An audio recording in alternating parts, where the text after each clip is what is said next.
First Contact's Price. The message that changed humanity's place in the galaxy arrived on a quiet Tuesday morning at SETI's primary listening station in New Mexico.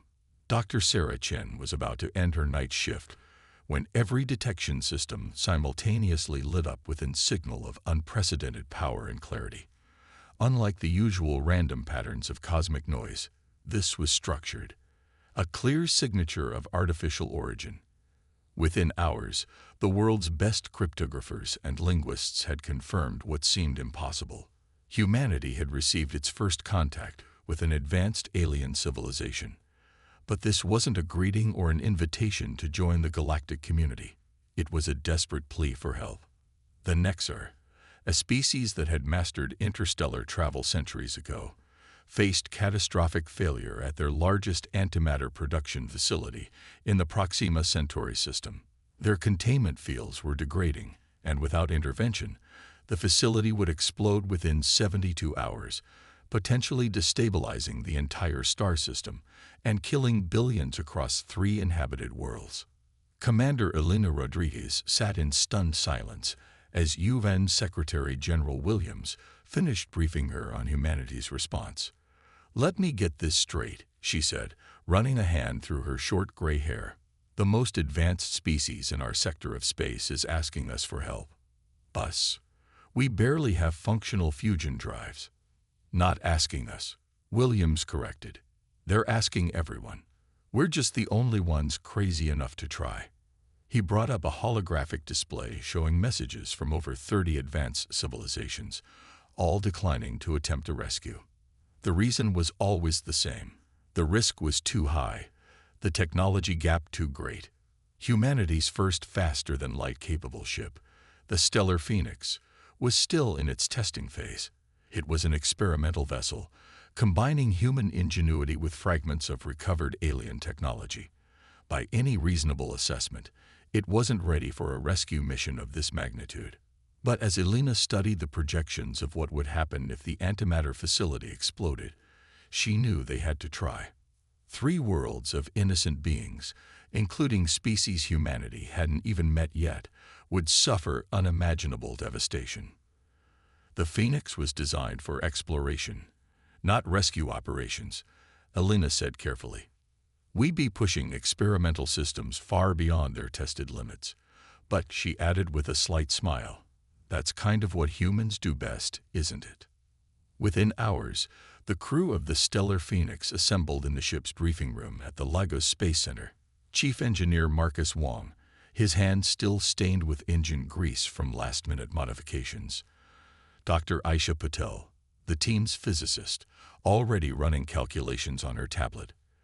Lieutenant James Chen, their pilot, looking both terrified and exhilarated at the prospect of pushing the Phoenix's experimental drive to its limits. As Elena laid out the mission parameters, the room fell silent. The math was clear. They would have barely enough fuel for a round trip, assuming everything went perfectly. The slightest miscalculation or delay would trap them in the Proxima Centauri system, assuming they survived at all. "I won't order anyone to come on this mission," Elena said finally. "The risks air." "Permission to interrupt, Commander," Marcus cut in, setting down his coffee. "I think I speak for everyone when I say we didn't join the Space Force to play it safe. There are billions of lives at stake. We're going." The others nodded in agreement, and Elena felt a surge of pride. This was humanity at its finest, willing to risk everything to help others, even those they'd never met. As the Phoenix prepared for launch, another message arrived from the Galactic Council. Written in perfect English, it seemed designed to discourage them. "Your species' technological development is insufficient for this mission. The probability of your success is effectively 0. We strongly advise against this attempt." Elena had the message displayed on the main screen as the crew strapped in for launch. "Well," she said with a grim smile, "I guess we'll have to show them that humanity doesn't believe in impossible odds." The Phoenix lifted off as dawn broke over Lagos, humanity's hopes riding with it.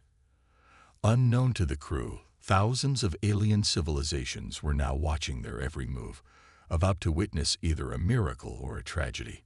Humanity's first test in the galactic community had begun, and they had chosen the hardest possible challenge, saving those who believed themselves too advanced to need humanity's help. The impossible mission. The stellar Phoenix cut through space faster than any human vessel had traveled before.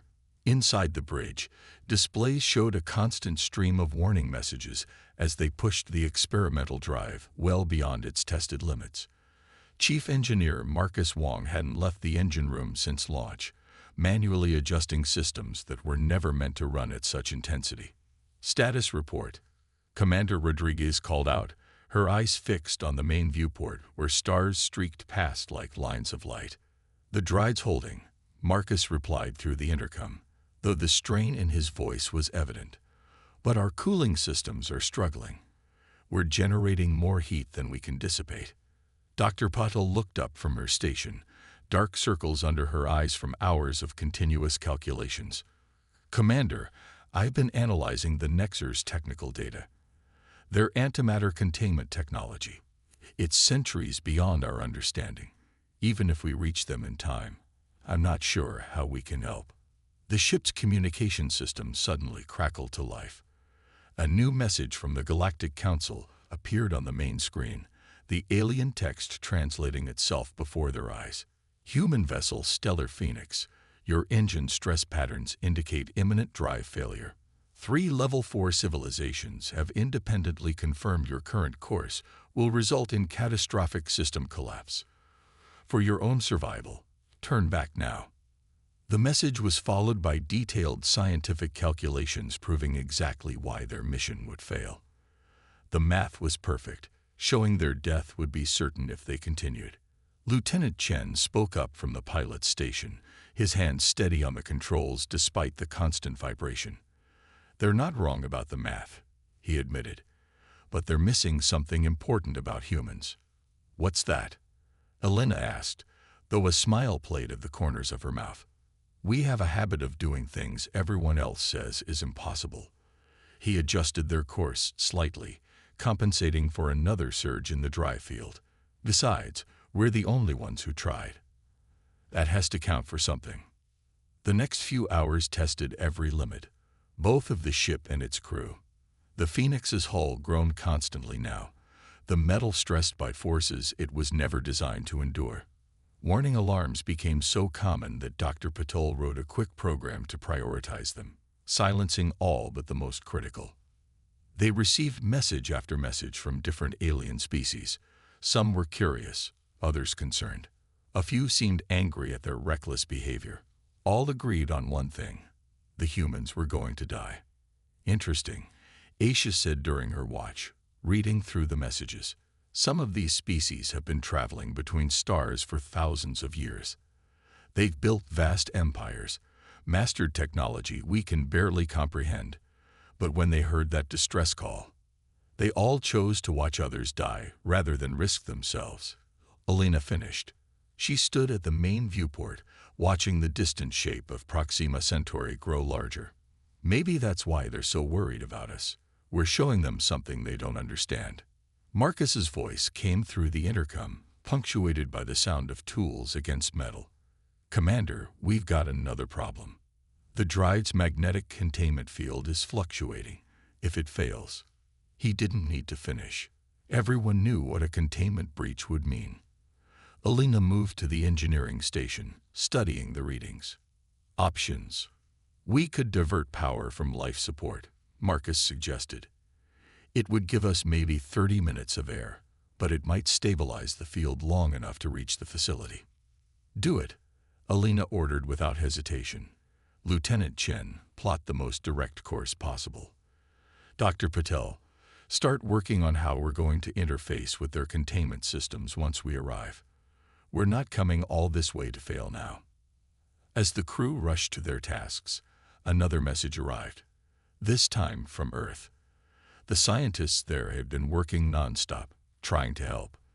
They had sent new engine calculations and a warning. Their latest observations showed the antimatter containment failure was accelerating.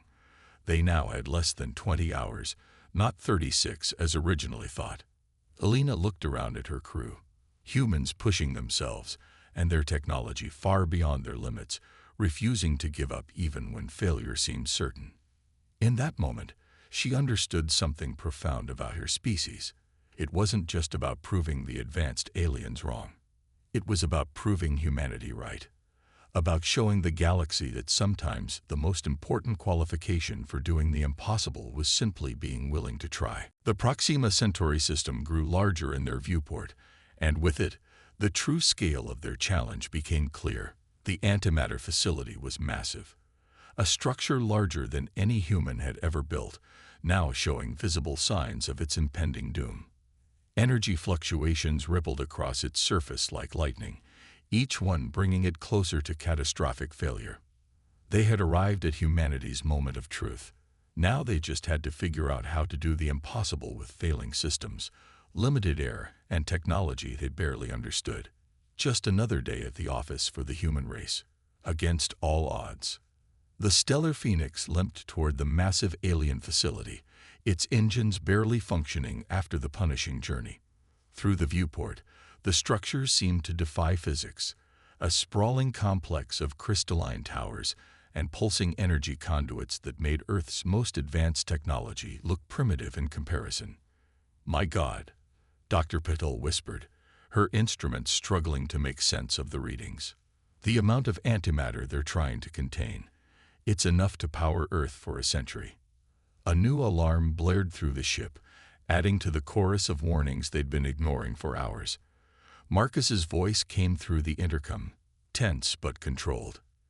"Commander, the drive's magnetic containment is failing. We've got maybe 20 minutes before total collapse." "Understood," Elena replied, her mind racing through options. "Dr. Patel, what about the facility's containment systems?" Aisha's fingers flew across her console, analyzing the massive stream of data they were receiving. "They're using some kind of quantum field technology we've never seen before. The field is degrading in a cascading pattern. When it fails—" She paused, double-checking her calculations. "The explosion will tear apart everything within half a light year." The ship's communication system suddenly lit up with a transmission from the facility itself. The alien voice spoke in harmonic tones that their computer struggled to translate. "Unknown vessel, your approach is detected. Our sensors indicate your technology is severely limited. Please maintain safe distance. We cannot risk further complications." Elena shared a look with her crew. After coming all this way, the very people they were trying to save were telling them to stay away. "Open a channel," she ordered. "This is Commander Elena Rodriguez of the Earth ship Stellar Phoenix. We're here to help." There was a long pause before the reply came.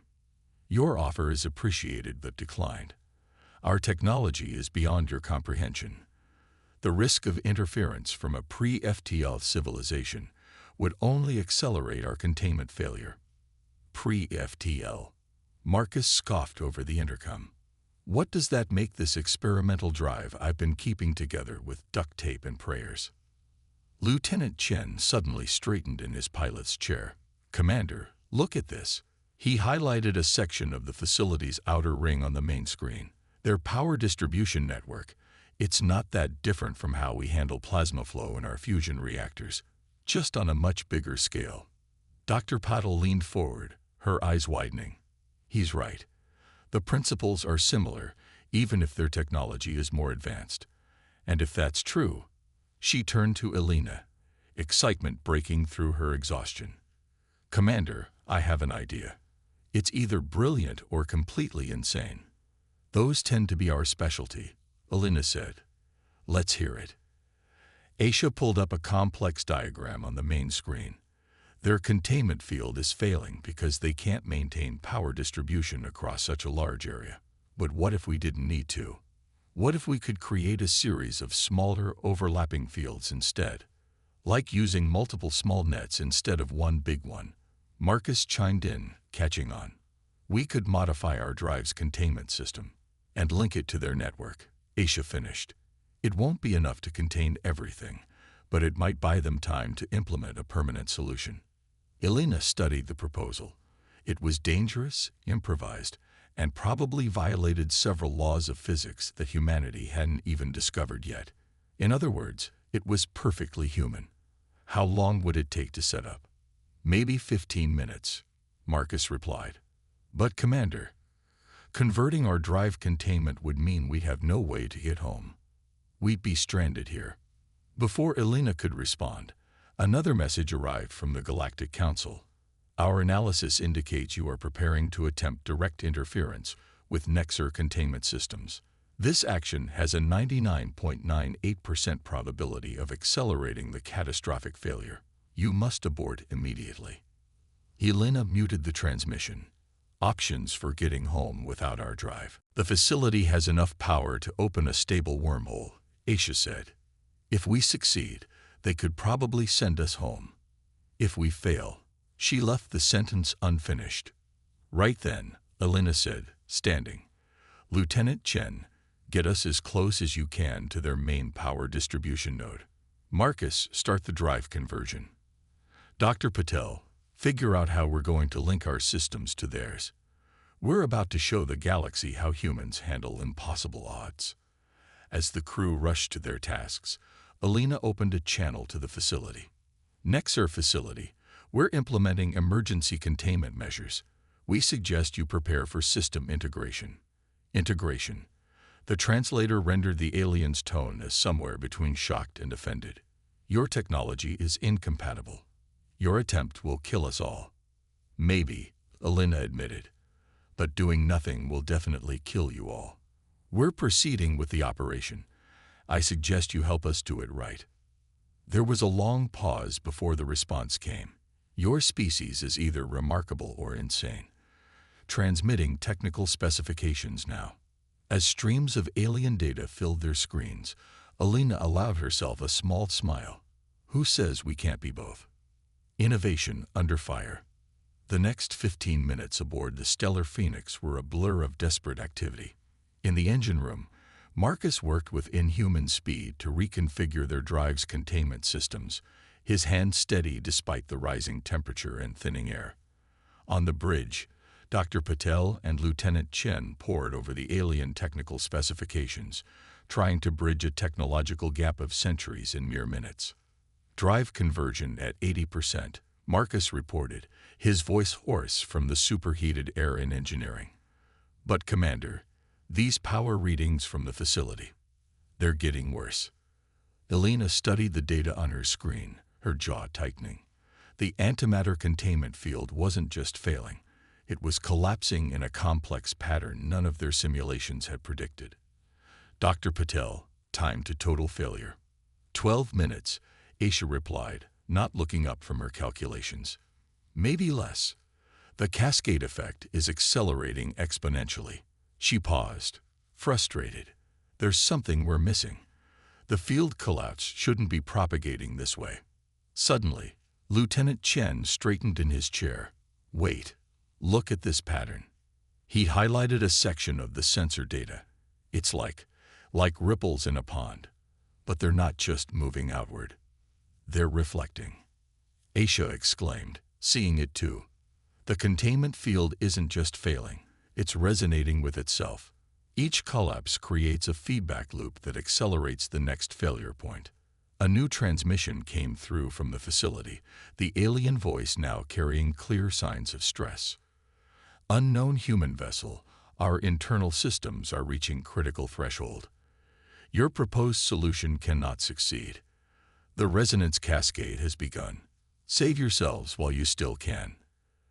Elena watched as more alien ships appeared on their long-range sensors, vessels from various species coming to witness what they assumed would be the final moments of both the facility and the foolish humans who tried to save it. None approached close enough to offer help. Marcus, Elena called over the intercom. Remember that problem we had during the Phoenix's first test flight, when the plasma containment nearly collapsed? How could I forget? Marcus replied. The resonance nearly tore the ship apart until we... Wait. There was a pause as he caught her meaning. Commander, you're not suggesting. During that test flight, Elena explained to her confused crew, We discovered that sometimes the best way to stop a resonance cascade isn't to fight it. Lieutenant Chen, bring us closer to the facility's main power distribution node. Marcus, prepare to intentionally desynchronize our containment field. Commander, Asia protested. If we desynchronize while linking with their systems, we'll create even more resonance points. The feedback would be catastrophic. Unless, Alina said, we time it precisely to create a counter-resonance, like noise-canceling headphones, but with quantum fields. That's, Asia began, then stopped as she ran the calculations. That's either brilliant or it'll tear reality apart. Welcome to working with humans, Chen quipped, carefully maneuvering the Phoenix into position. Another alarm blared. Their life support was nearly depleted. They had maybe 5 minutes of breathable air left. Elena opened a channel to the facility. Nexar facility, we're implementing an emergency counter-resonance procedure. We need you to synchronize your power distribution network with our timing signal. Impossible, came the reply. The energy fluctuations will be exactly what we need. Elena interrupted. You've spent centuries perfecting your containment technology. But sometimes perfect is the enemy of good enough. Sometimes you need a solution that's just crazy enough to work. There was a long pause before the response came. We understand. Awaiting your signal. Marcus, Elena called. Status. Drive containment converted and ready for desynchronization, he reported. But Commander, we'll only get one shot at this. If our timing is off by even a microsecond, then we'd better get it right, Elena said simply. Dr. Patel, begin power transfer sequence. Lieutenant Chen, hold us steady. Everyone, it's been an honor. The crew worked in focused silence as Aisha counted down. Through the viewport, they could see the facility's containment field flickering, sections of it flaring brilliantly before going dark. Their own power systems screamed in protest as they prepared to deliberately induce the very kind of failure they'd spent years learning to prevent. Counter-resonance in 3, 2, 1. Marcus threw the switch. For a moment, nothing seemed to happen. Then the universe went mad. Legacy of courage. Energy cascaded between the stellar Phoenix and the alien facility in impossible patterns, like lightning frozen in time. The ship's hull groaned under forces it was never designed to withstand, while warning systems screamed about imminent structural failure. On the bridge, displays flickered and died as power surged through systems in ways their designers had never imagined possible. Counter-resonance wave expanding. Aisha shouted over the cacophony of alarms. Field intensity at 200% of predicted levels. The view through the bridge windows had become incomprehensible. Quantum effects made reality itself seem to bend and twist. Lieutenant Chen's hands danced across his controls, fighting to keep the ship stable as space rippled around them. Marcus, Elena called into the intercom. Status of the containment field. Static crackled for several agonizing seconds before his response came. It's working. The resonance cascade is inverting. But Commander, our hull integrity. A deep shudder ran through the ship, and Elena heard the distinct sound of metal tearing somewhere below. The Phoenix had never been meant to channel this much energy. They were about to tear themselves apart trying to save others, perhaps the most human way to go. Then, through their failing sensors, they detected something unexpected. The alien ships that had gathered to witness their presumed destruction were moving closer, their own energy fields extending toward the facility.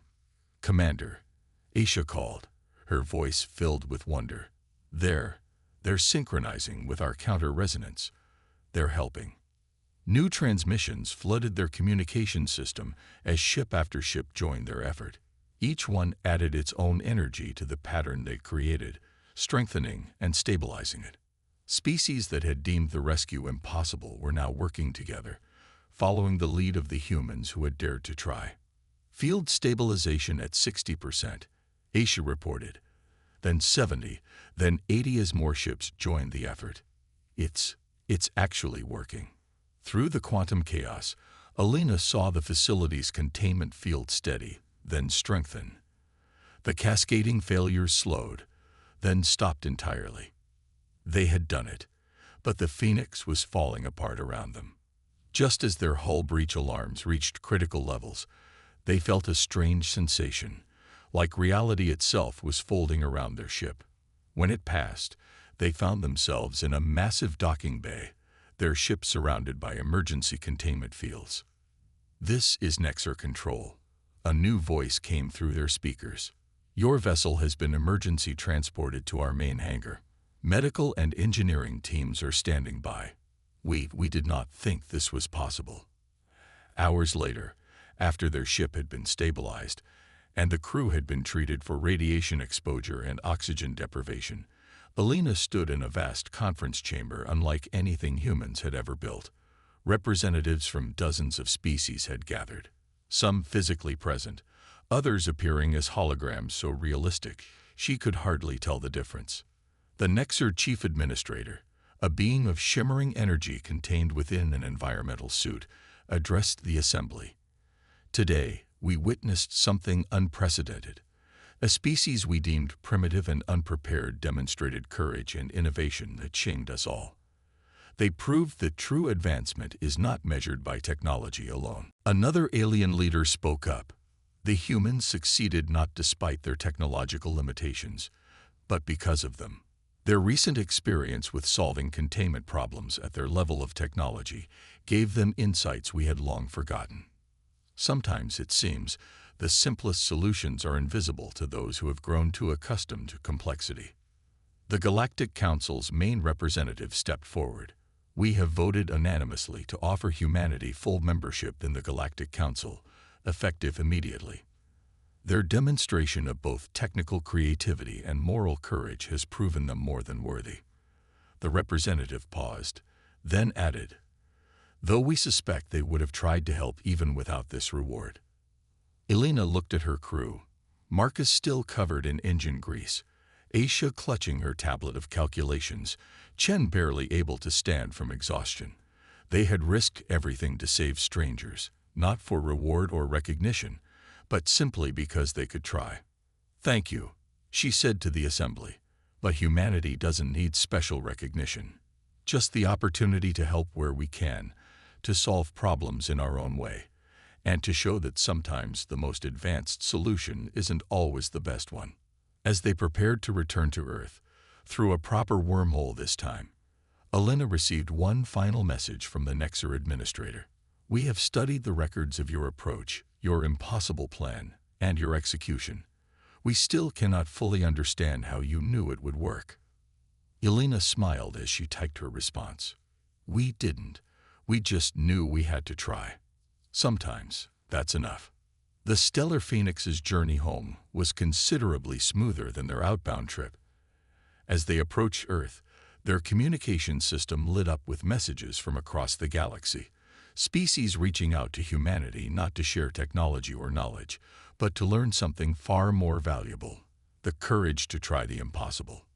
In the years that followed, humanity would face many more challenges in the galactic community, but they had earned something precious in those desperate hours near Proxima Centauri: respect not for their technology or their power, but for their unwavering determination to help others, their willingness to risk everything on a chance to save lives, and their unique ability to find hope in the face of impossible odds.